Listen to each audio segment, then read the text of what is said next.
जय Hind. This is Saurabh राज। आप सबका स्वागत है हमारे चैनल नॉलेज कैसल पे। दोस्तों, जैसा कि आपको पता है कि मैं एनसीईआरटी की सीरीज़ मैंने शुरू की है, जिसमें हमने क्लास 6 की एनसीईआरटी कवर पूरी कर ली है। मतलब आपकी ज्योग्राफी मैंने कंप्लीट करवा दी, हिस्ट्री कंप्लीट करवा दी, एंड पॉलिटी या छोटे बच्चे सिविक्स कह लें, हमने कंप्लीट करवा दी। आज दोस्तों हम क्लास 7 की एनसीईआरटी शुरू करने जा रहे हैं। एक नया चैप्टर, एक नई क्लास। ठीक है, सब्जेक्ट वही ज्योग्राफी।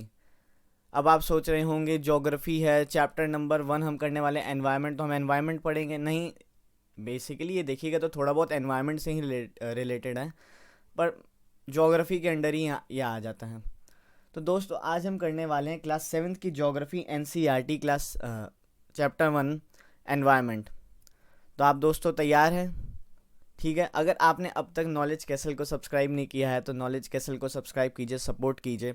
जल्द ही थर्सडे को मैं आपके लिए वर्ल्ड ज्योग्राफी की सीरीज़ लेके आ रहा हूँ, जो बहुत ही दमदार होने वाली है, मज़ेदार होने वाली है, आप लोग बहुत एंजॉय करने वाले हैं। ठीक है, तो दोस्तों हम शुरू करें आज का चैप्टर। तो हम आज देखते हैं क्लास 7 की ज्योग्राफी हम करनी शुरू कर रहे हैं, जिसमें हमारा फर्स्ट चैप्टर है एनवायरनमेंट, पर्यावरण। एनवायरनमेंट के बारे में हम देखेंगे। दोस्तों, एनवायरनमेंट है क्या? एनवायरनमेंट आखिर है क्या? ठीक है, एक क्वेश्चन है मेरा आपसे। हो सकता है सबके अलग अलग आंसर्स हो, मतलब जो भी आप लोग को लगता है ना एनवायरनमेंट क्या है, क्यों है, मतलब डेफिनेशन आपके हिसाब से जो भी डेफिनेशन है आप कमेंट सेक्शन में बताइए। क्योंकि देखिए, एनवायरनमेंट सिर्फ ये नहीं होता, पेड़ पौधे माउंटेन्स वगैरह हमने देख लिए, ये हमारा एनवायरनमेंट है।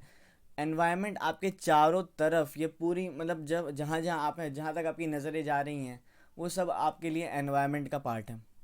चाहे वो ए बायोटिक हो या बायोटिक हो। बायोटिक मतलब लिविंग, ए बायोटिक मतलब नॉन लिविंग। ठीक है, तो हम जहाँ तक अपनी नज़रें देख सकते हैं, जो भी चीज़ हमारे आसपास है, अब मेरे सामने लैपटॉप है, तो ये भी हम कह सकते हैं ये ए बायोटिक है, एनवायरनमेंट का पार्ट है।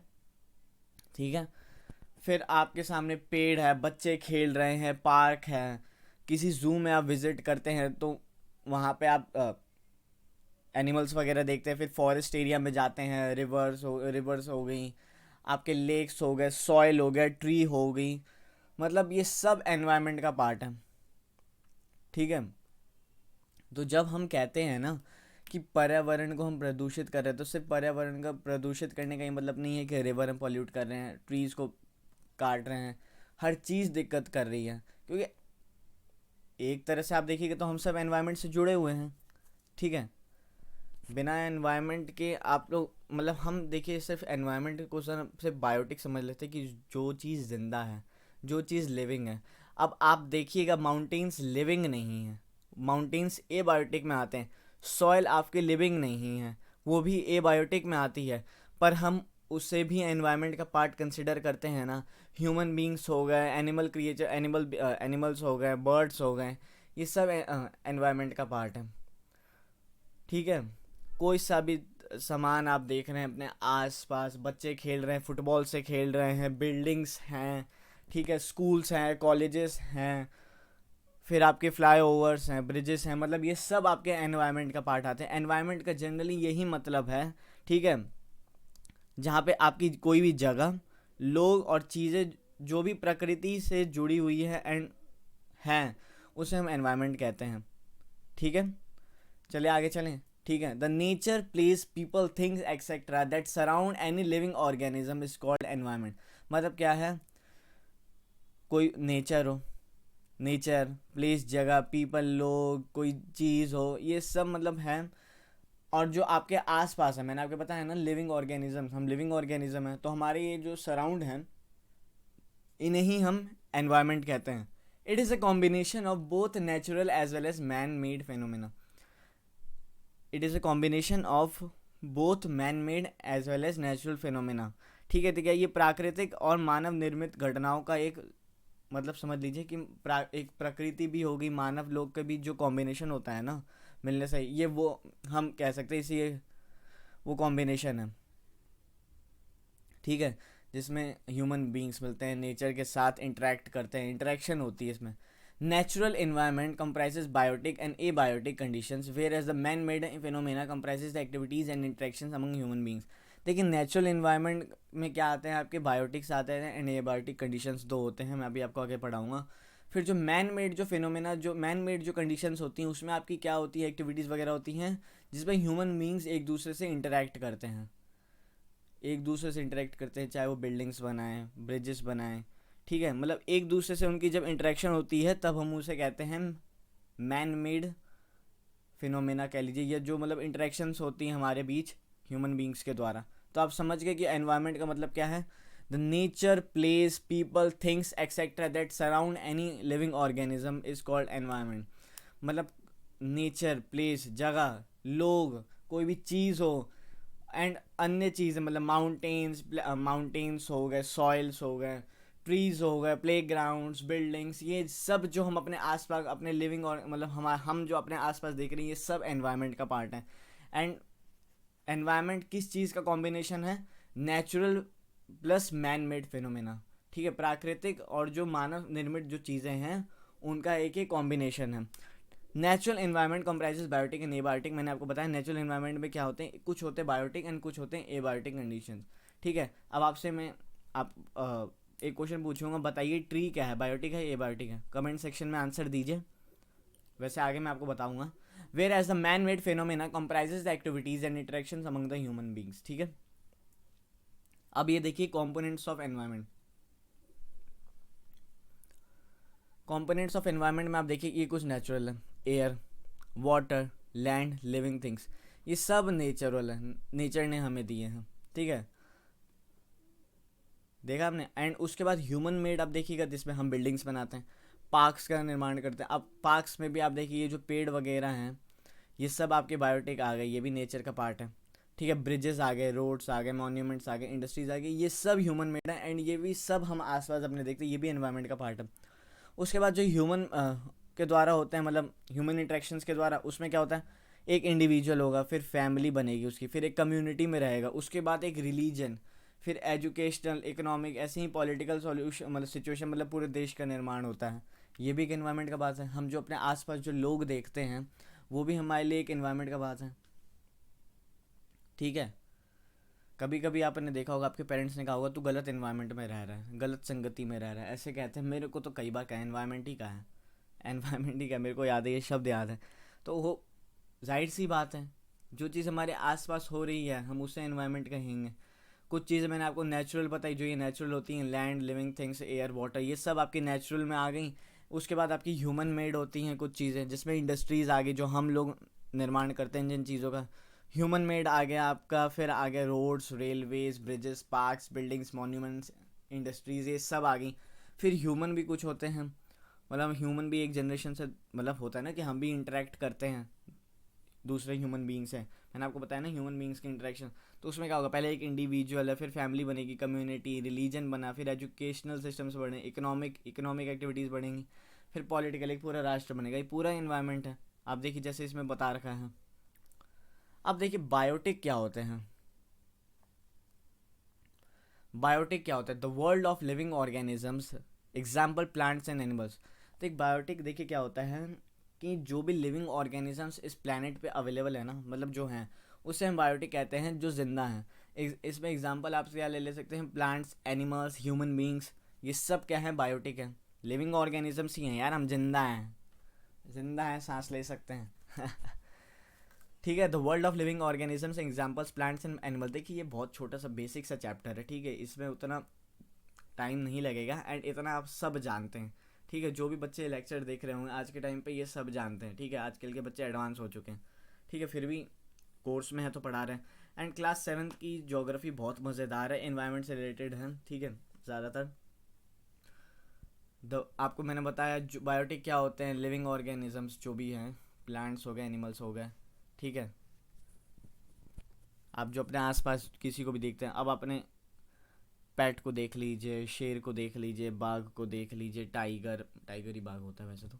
ठीक है, तो ये सब आप देखिए, ये सब लिविंग ऑर्गेनिजम्स में आएंगे जो आपके आसपास हैं. फिर कुछ होते हैं ए बायोटिक. ए बायोटिक में क्या होता है, नॉन लिविंग एलिमेंट्स, एग्जाम्पल है. नॉन लिविंग मतलब वो है तो हमारे एनवायरनमेंट का पार्ट ही है, पर वो लिविंग नहीं है, ठीक है, वो जिंदा नहीं है। मतलब आपके पर्वत, माउंटेन्स हो गए, प्लेट्यूज हो गए, लैंड हो गया, फिर आपके सॉइल्स वगैरह हो गए, टेबल चेयर लैपटॉप फ़ोन घर, ये सब जिंदा नहीं है। ये सारे एबायोटिक के कैटेगरी में आते हैं, जिंदा नहीं है। अब आपका लैपटॉप आपसे बात थोड़ी करता है, हे सौरभ कैसे हो, ऐसे तो कहेगा नहीं, वो जिंदा नहीं है। हम मैंने जिंदा की बात की, आजकल तो आर्टिफिशियल टेक्नोलॉजी इतनी सही हो गई है कि रोबोट्स वगैरह बन गए, पर वो जिंदा नहीं है, ठीक है, उसे हम एबायोटिक ही कहेंगे। चलिए अब कहाँ चल गए, रोबोटिक्स में कहाँ जा रहे हैं। आपने ये समझ लिया, बायोटिक एंड एबायोटिक मैंने आपको अच्छी तरह समझा दिया, ठीक है। छोटा सा चैप्टर है, फटाफट समझ जाइए आप, ख़त्म हो जाएगा, ठीक है, ज़्यादा बोर नहीं होंगे, इसलिए मैंने इमेजेस का यूज़ किया गया है, इमेजेस का यूज़ किया है कि ताकि आपको अच्छे से समझ आए। देखिए यहाँ पे हम माउंटेन्स आप देख रहे हैं, ये नॉन लिविंग है, इसमें जान नहीं है, मतलब ये ज़िंदा नहीं है, तो ये आपके एबायोटिक कैटेगरीज में आ गए। अब फिर सॉइल्स प्लेट्यूज, मैंने आपको ये सब समझाया, ये सब एबायोटिक की कैटेगरी में आ गए, समझ गए आप। देखिए ये जिराफ बायोटिक है, एनिमल है। ये प्लांट्स बायोटिक है, ठीक है, प्लांट्स ट्रीज ग्रासेस वगैरह जितने भी तरीके के होते हैं ये सब बायोटिक हैं। फिर ये जो सॉइल वगैरह होती हैं ये एबायोटिक है, ये ज़िंदा नहीं है, समझ गए, इस पिक्चर से आप समझ सकते हैं। देखिए बायोटिक एंड बायोटिक के बीच में इंटरेक्शन हुआ, फिर ए बायोटिक और बायोटिक के बीच में भी इंटरेक्शन है, सॉइल से जुड़ा हुआ है आपका पेड़, ठीक है, देख रहे हैं ना आप। अब हम एक बार देखते हैं नेचुरल इन्वायरमेंट, नेचुरल इन्वायरमेंट में क्या क्या होता है, ठीक है। Land water air plants and animals comprises the natural environment, मतलब क्या होता है, लैंड वाटर एयर हो गए, प्लांट्स वगैरह, एनिमल्स हो गए, ह्यूमन बींग्स हो गए, ये क्या होते हैं, फॉर्म करते हैं नेचुरल इन्वायरमेंट जो हमारे आसपास है, नेचुरल इन्वायरमेंट को फॉर्म करते हैं, ठीक है। उसके बाद लिथोस्फेयर, और नेचुरल इन्वायरमेंट में आपकी मैंने आपको बता रखा था डोमेन्स वगैरह, हम देखेंगे 4 domains of the natural environment क्या है। Lithosphere, atmosphere, hydrosphere and biosphere are the 4 domains of the natural environment. दोस्तों आप लोग से रिक्वेस्ट है, मैंने क्लास 6 की ज्योग्राफी में चैप्टर नंबर 5 आपको पढ़ाया था, major domains of the earth. आप पता है, देखिए मैं बताता हूँ, 6 से लेके जो 12 तक की आपकी एनसीईआरटीज़ है ना, ऐसा नहीं है कि अगर आपने ज्योग्राफी 6 में पढ़ ली जो वो 7th में जाके एकदम कम्प्लीटली चेंज हो जाएगा। आप फिजिकल ज्योग्राफी में पहुंच जाएंगे, जियोमॉर्फोलॉजी, ठीक है, ये सब पढ़ने लग जाएंगे, मतलब एकदम डिटेल्ड में, प्लेट टेक्टोनिक्स आप पढ़ेंगे ये सब। प्लस आपको मैं एक और चीज़ कहना चाहूँ कि इन सब को ना इंटरेक्ट करिए, इंटरेक्ट करके पढ़ना सीखिए, जैसे मैंने पढ़ाई की थी। कुछ 6th के चैप्टर्स देखिए, 7th 8th आप सारे चैप्टर्स ऐसे लिख सकते हैं। उसके बाद देखिए आप के सामने जब सारे चैप्टर्स लिखे रहेंगे ना, तब आप उसमें देखिए, अच्छा ये वॉल्केनोज का चैप्टर है, ये 9th में भी है, फिर 11th में भी है, अच्छा समझ गया। फिर हमने मेजर डोमेन्स आपका क्लास 6 में भी पढ़ा था, फिर हम यहाँ पे भी थोड़ा बहुत देखे थे, तो हाँ, तो मेजर डोमेन्स अगर आपको अच्छे से समझना है तो दोस्तों आपसे मैं रिक्वेस्ट करना चाहूँगा, आप मेरी क्लास 6 की एनसीईआरटी ज्योग्राफी जो मैंने कराई थी चैप्टर नंबर 5 वो जाके देखिए। तो हम देखते हैं आपके मेजर डोमेन्स कौन कौन से हैं। Lithosphere, atmosphere, hydrosphere and biosphere are the 4 major domains of the natural environment, ठीक है, समझ गए। अब देखिए लिथोस्फेयर क्या होता है, मैं आपको यहाँ पे बता देता हूँ। Lithosphere is the solid crust और the hard top layer of the earth. Lithosphere क्या होता है, सॉलिड क्रस्ट होता है, जो अपर मेंटल और क्रस्ट का जो पार्ट होता है ना, इसे हम कहते हैं आपका लिथोस्फेयर हो गया।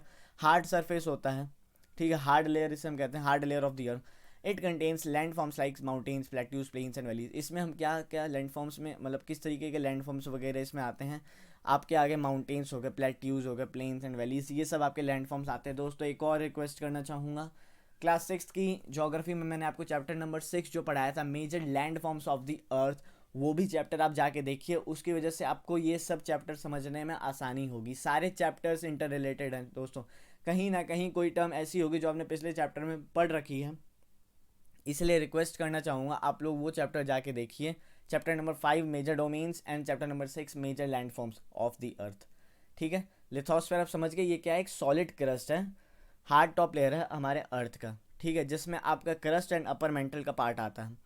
Hydrosphere is the domain of the sorry hydrosphere is the domain of water. Hydrosphere क्या होता है, पानी जो है ना हमारी पृथ्वी पे अवेलेबल है वाटर के फॉर्म में, इसे हम हाइड्रोस्फेयर का पार्ट कहते हैं। इसमें क्या क्या आपके वाटर बॉडीज आती हैं, लाइक जैसे देखिए रिवर्स आपके हाइड्रोस्फेयर का पार्ट है, लेक्स हो गए, seas, ocean and including glaciers तक आपके हाइड्रोस्फेयर का पार्ट आता है, ठीक है, समझ गए।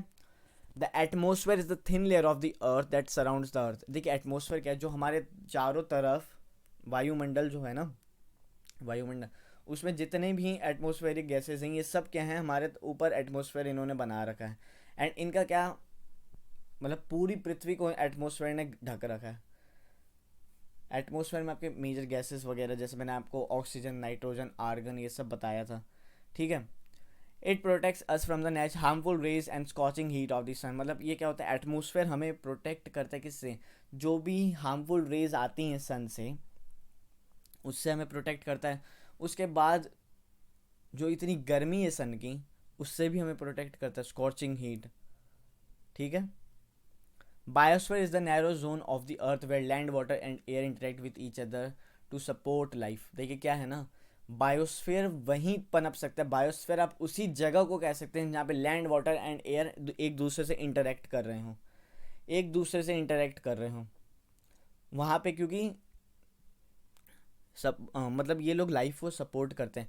जहाँ पे आपकी ज़मीन भी है, पानी भी है एंड हवा भी है, मतलब एटमॉस्फेयर में आपकी ऑक्सीजन भी है। ये एक एग्जांपल ले रहा हूँ मैं, ऑक्सीजन, फिर आपकी लैंड, ह्यूमन बीइंग के, एनिमल्स के सर्वाइवल के लिए देखिए कितनी बढ़िया मतलब जगह होगी। बायोस्फेयर आपका बन गया, तो आप समझे लिथोस्फेयर आप समझे, हाइड्रोस्फेयर, फिर एटमॉस्फेयर एंड बायोस्फेयर मैंने आपको समझाया। ये कुछ मेजर डोमेन्स हैं आपके किसके, अर्थ के एंड नेचुरल इन्वायरमेंट के ऑल्सो। अब आप देखिए ये आपका एटमॉस्फेयर है, ठीक है, जहाँ पे प्लेन उड़ रहा है। देखिए बायोस्फेयर हो गया, सॉरी बायोस्फेयर सॉरी हाइड्रोस्फेयर हो गया, वाटर बॉडीज जहाँ पे हैं। फिर आपका ये लिथोस्फेयर हो गया, हार्ड रॉकी सरफेस जो है ये। एंड ये हो गया आपका बायोस्फेयर। बायोस्फेयर देखिए यहाँ पे आपका हाइड्रोस्फेयर भी यहाँ पे इंटरेक्ट कर रहा है किससे, एटमॉस्फेयर से। फिर ये दोनों इस लिथोस्फेयर से इंटरेक्ट कर रहे हैं, तो ये पूरा जो बनता है ये बायोस्फेयर बनता है।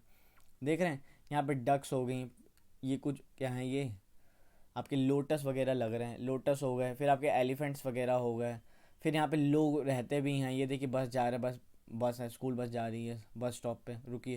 तो ये सब देखिए यहाँ पे लाइफ सपोर्ट कर रही है। तो इसे हम कहते हैं यहाँ पे जब तीनों चीज़ें एक दूसरे से इंटरेक्ट करती है, जहाँ पे हाइड्रोस्फेयर, एटमोस्फेयर, लिथोस्फेयर एक दूसरे से इंटरेक्ट करता है, उससे ही हम बायोस्फेयर करते हैं। उससे बन के जो चीज़ स्पीयर बनता है उसे बायोस्फेयर कहते हैं, नैरो जोन बिटवीन दीज, ठीक है। What is ecosystem. अब हम इकोसिस्टम देखते हैं क्या होता है। The relation between the living organisms as well as the relation between the organisms and their surroundings from the ecosystem. देखिए रिलेशन क्या होता है हमारे बीच एंड जो हमारे आसपास की जितने भी ऑर्गेनिजम्स हमारे आसपास हैं, लिविंग ऑर्गेनिजम्स में हम भी हो गए, फिर आपके एनिमल्स वगैरह भी ले सकते हैं। तो ये सब किस चीज़ को बनाते हैं, इकोसिस्टम बनाते हैं। एक इकोसिस्टम सा बन गया है, ठीक है। इकोसिस्टम मतलब आपका देखिए हम हैं या एनिमल्स हैं, उसके आसपास कितने भी ऑर्गेनिजम्स हैं, ठीक है। मतलब हर चीज़ एक दूसरे पे डिपेंड करेगी। अब जिराफ है, ठीक है, वो पेड़ पे निर्भर है, कई और एनिमल्स भी पेड़ पे निर्भर हैं, कोई शिकारी जीव होंगे वो जिराफ पे निर्भर है, ठीक है। तो मतलब एक तो ये चेन सी बन गई एंड एक इकोसिस्टम का ये फॉर्मेशन करता है। तो आप समझ लीजिए कि हर लिविंग ऑर्गेनिज्म किसी न किसी तरह किसी दूसरे ऑर्गेनिज्म पे डिपेंड करता है, उनके बीच में कोई रिलेशन है, ठीक है। डिफरेंट सबसे पहले तो आप डेफिनेशन याद रखिए, the relation between the living organism as well as the relation between the organism, living organisms and the relation between the organisms, जो भी ऑर्गेनिजम्स हमारे आसपास हैं उनके बीच में जो भी इंटरेक्शन होता है उससे बन के हमारे इकोसिस्टम बनता है। There could be an ecosystem of large rain forest. कई इकोसिस्टम आपके लार्ज रेन फॉरेस्ट वगैरह में भी हो सकते हैं। मतलब आपका देखिए अमेजोन रेन फॉरेस्ट जो हो गया, वहाँ का इकोसिस्टम अलग होगा, ग्रासलैंड्स का होगा, डेजर्ट्स वगैरह का इकोसिस्टम अलग होगा, माउंटेन्स का अलग हो गया, लेक का, river, ocean and even a small pond का जो इकोसिस्टम होता है ना वो भी अलग होता है, ठीक है। हर जगह आपकी इकोसिस्टम मतलब देखिए कितने तरीके के इकोसिस्टम बनते हैं। एग्जांपल देखिए, ये एक पॉन्ड है, पॉन्ड ही है ना, हाँ पॉन्ड है। यहाँ पे देखिए ये एक इकोसिस्टम फॉर्म कर रहा है, ठीक है। यहाँ पे आपको डक्स भी हैं, डक्स दिख रही हैं। ये नीचे हो सकता है मछली वछली चल रही है, उन पर निर्भर है, मछलियाँ खाती हैं, ठीक है। फिर आपके यहाँ पे आपको डियर्स दिख रहे हैं, यहाँ पे आपको गाय है ना, गाय दिख रही है, ये सब घास पे खा रहे हैं, ठीक है। तो इस तरीके से यहाँ पे ये पानी भी पियेंगी। तो इस तरीके से आप देख रहे हैं कि एक इकोसिस्टम फॉर्म हो रहा है। हर जीव एक दूसरे पे डिपेंड है, एक दूसरे हर चीज़ पे डिपेंड है, एक हर ऑर्गेनिज्म पे, ठीक है। अब देखिए हम ह्यूमन एनवायरनमेंट देखते हैं। ह्यूमन एनवायरनमेंट क्या होता है। Human beings interact with the environment and modify according to their need. देखिए हम लोग भी इन्वायरमेंट से इंटरेक्ट करते हैं एंड अपने हिसाब से उसे अपनी ज़रूरतों के हिसाब से मॉडिफाई कर देते हैं। अब जंगल से, जंगल को काटते हैं, वहाँ पे अपना खेती के लिए ज़मीन बना दी, तो हमारे लिए वो इन्वायरमेंट था। ठीक है, फॉरेस्ट इन्वायरमेंट देख लीजिए, फॉरेस्ट था, हमने उसे काटा, ठीक है, मतलब फॉरेस्ट साफ़ किए, क्लीन किया एंड वहाँ पे हमने खेती शुरू कर दी। स्टार्टिंग में ऐसे ही तो हुआ था, कई महाराजा राजाओं ने ऐसे ही तो किया था कि फॉरेस्ट काटे, वहाँ पे खेती शुरू की, तभी तो एग्रीकल्चर ग्रो हुआ था। ठीक है, तो ये हो गया। Early human adapted themselves to their natural surrounding. पहले क्या होता था कि लोग ना आसपास की जितने भी मतलब इन्वायरमेंट थी, मतलब सराउंडिंग्स उनमें जैसी थी उस हिसाब से वो डाल लेते थे। पर धीरे धीरे क्या हो गया कि ह्यूमन ने क्या किया, नई नई चीज़ें सीखी, जानवरों को पालना सीखा, एक जगह रहना सीखा, लीड सेटल लाइफ। तो देखिए कितना सारा चेंज आ गया हमारे एनवायरनमेंट में, ह्यूमन एनवायरनमेंट में आपको कितनी सारी चेंजेस देखने को मिली। सबसे पहले आपको मैंने बताया ह्यूमन बींग्स अपने हिसाब से एनवायरनमेंट को मॉडिफाई करता है अपनी ज़रूरतों के हिसाब से। फिर ह्यूमन बींग्स ने पहले क्या करते थे, वो लोग अपने जैसे भी उनके आसपास की सराउंडिंग्स है उस हिसाब से वो लोग जीना सीख जाते थे। धीरे धीरे जैसे जैसे टाइम हुआ ह्यूमन बींग्स ने सीखा, बहुत कुछ सीखी, तो उसके बाद उन्होंने क्या किया, नई नई चीज़ें सीखी, तो उन्होंने डोमेस्टिकेट एनिमल्स यानी जानवरों को पालना शुरू किया। ठीक है, उसके बाद उन्होंने एक सेटल्ड लाइफ जीनी शुरू की, जहाँ पे वो लोग एक जगह ही रुक सकें, ये वो नहीं कि होता था ना पहले कि एक जगह अगर उनकी पॉपुलेशन रह जाए तो उस जगह के रिसोर्सेज अगर ख़त्म हो जाते थे तो वो लोग शिफ्ट कर जाते थे। ठीक है, तो ऐसा नहीं हुआ, इन लोगों ने एक सेटल्ड लाइफ जीनी शुरू की। तो दोस्तों ये इतना छोटा सा ही चैप्टर था, देखिए बस इतना छोटा सा चैप्टर था। एंड आशा करता हूँ आपको ये समझ में आया होगा, अच्छे से समझ में आया होगा। ठीक है, अगर समझ में आया है तो वीडियो को लाइक कीजिए एंड शेयर करना नहीं भूलिएगा। एंड नॉलेज कैसल को सपोर्ट कीजिए, because we need your support. ठीक है, उम्मीद है आपको ये चैप्टर अच्छा लगा होगा। थैंक यू सो मच ये चैप्टर देखने के लिए, ये वीडियो देखने के लिए। ठीक है, छोटा सा चैप्टर था, हमने एनवायरनमेंट के बारे में थोड़ी चीज़ें जानी। ठीक है, अगर आपको डोमेन्स अच्छे से पढ़ना है, मेजर डोमेन्स मैंने आपको अच्छे से पढ़ा है, फिर मेजर लैंड फॉर्म्स मैंने चैप्टर बहुत डिटेल में पढ़ा है, तो आप क्लास 6 की जोग्राफी रेफर कर सकते हैं। चैप्टर नंबर 5 आपका हो गया major domains of the earth, and chapter number 6 हो गया आपका major land forms of the earth. I hope आपको इस चैप्टर से कुछ सीखने को मिला होगा, बेसिक चीज़ें आपकी क्लियर हुई होंगी। तो मिलते हैं दोस्तों, कब मिलेंगे आपको हिस्ट्री के साथ।